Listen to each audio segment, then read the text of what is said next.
Bro నీకు English బాగా వచ్చు కదా? వచ్చు. చేతబడిని ఇంగ్లీష్లో ఏమంటారు? చేతబడి అంటే హ్యాండ్ స్కూల్. మరి చందమామని ఏమంటారు? చందా అంటే డొనేషన్ అంకుల్. హీరో తలపతిని ఏమంటారు? పతి అంటే హెడ్ హస్బెండ్.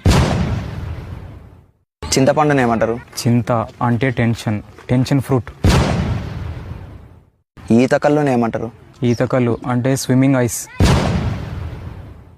యాక్ట్రెస్ మంచు లక్ష్మిని ఏమంటారు? లక్ష్మి అంటే పైసల్, స్నో మనీ. గురువారంని ఏమంటారు?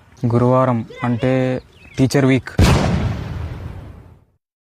నాని మీ అమ్మ లేదా? లేరు.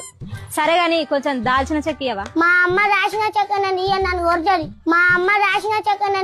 ఓర్జది. దాల్చిన చెక్క అంటే మీ అమ్మ దాల్చిన చెక్క కాదురా, మా నాన్న రాసిన ఎవరు ఇచ్చినా కొరకదు.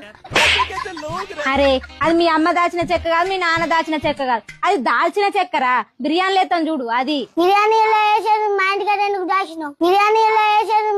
ఎందుకు దాచినావు? నీకు దండం రదువుతా. దాల్చిన చెక్కదు దాయం చెక్కదు. అట్లుంటది మనతో.